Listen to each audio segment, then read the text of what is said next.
So I think it's important to point out that almost all their revenue is generated in North America, more specifically 91% of the revenue. And in the United States itself, they have 7 different regional contracts that are responsible for all revenue generated in the United States, which generates 64% of their entire revenue. So these contracts are currently through June 2015 and are subject to 6.5% increase annually on the value of the contracts. So depending on the amount of data used in the 5 US companies depends on the amount they will pay up to a certain point, with a possibility of a 6.5% increase. In Canada, which is their second biggest providing revenue, they have a contract there as well, but instead of a fixed base price where like they do in America, it's based on usage. So the more data that Canada uses, the more they'll be charged. And their contract extends through December 2016 in there. So 91% of the revenue is secured by contract, where they have 46.6 million revenue foreign, and they're trying to grow in these foreign markets, as in China, Taiwan, and Brazil, 3 of the biggest growing markets in the world right now. One of their biggest opportunities for growth is cloud computing, as it's becoming much more easier to use cloud computing services efficiently. Many organizations will save money if they outsource their IT department, basically. Especially companies that's core components focus on things that are not IT, like medical companies that create artificial body parts. They don't want to focus on their IT section. With their state-of-the-art data centers and remote storage, they have custom designed software that very efficiently and securely transmit high sensitive data. And as more business is done online, secure data storage and transmission will be much more in demand and needed. A big component of Neostar is that they were the people to begin the IP address version 4, which is currently what's being used. It's actually supposed to end this year because there are 4.3 billion different IP addresses, which are now being expired due to the humongous growth of internet-enabled devices and internet, especially in Asian countries. So now, since 2003, they've been implementing this new system that can provide IP addresses to the amount of, pretty sure I'm pronouncing this correctly, undecillion. That's a number I've never heard of before, but basically they describe this number as more atoms than in the universe. So they can basically never run out of IP addresses again. And the fact that 99.7% of websites now are using IPv4 and have to switch IPv6 in order to continue using the internet services and be competitive, they can generate much revenue from consulting and services for the transition to the IP address.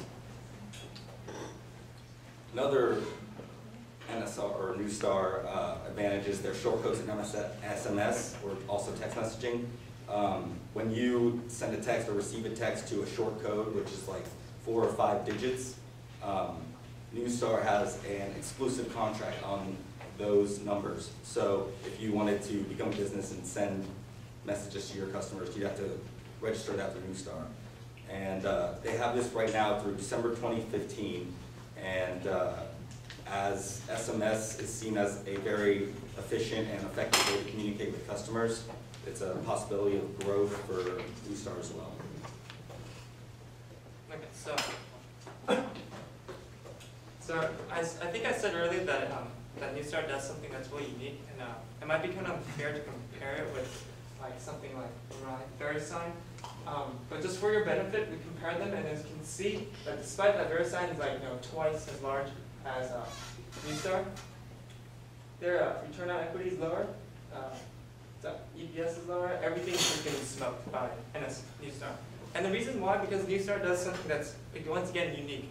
VeriSign is actually slightly different in the sense that they are the largest domain name registry service company. And so, as you would expect, they manage a lot of domain names that end with .com and .net.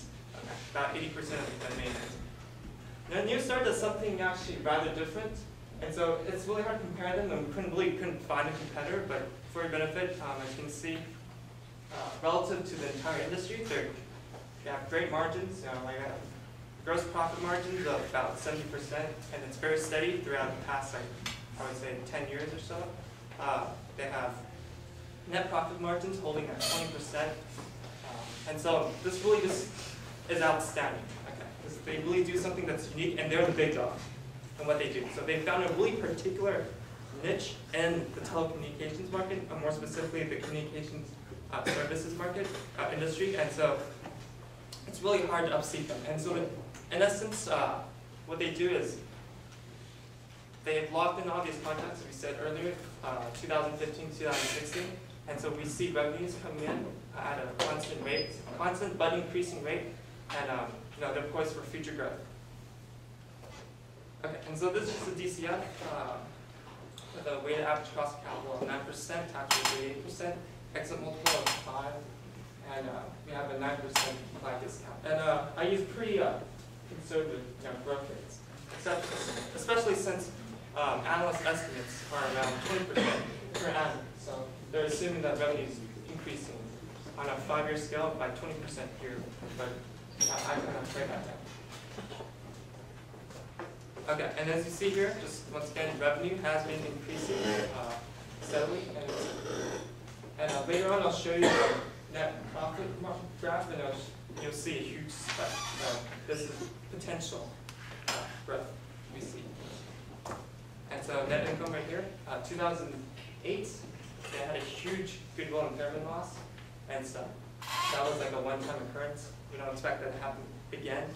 And as you can see, from 2009, which is year 10, to 2010, I believe, which is year 11, a huge spike, and most people think that it's bound to continue for the next few years, especially since they started acquiring different companies, and they're leveraging the strength of other companies like Target's Info, which is information analytics company, and they leverage that to create operational synergy to make, I guess, their product more secure and more pleasing to their customers, which are carriers and enterprises. And yeah. And with that said, any questions?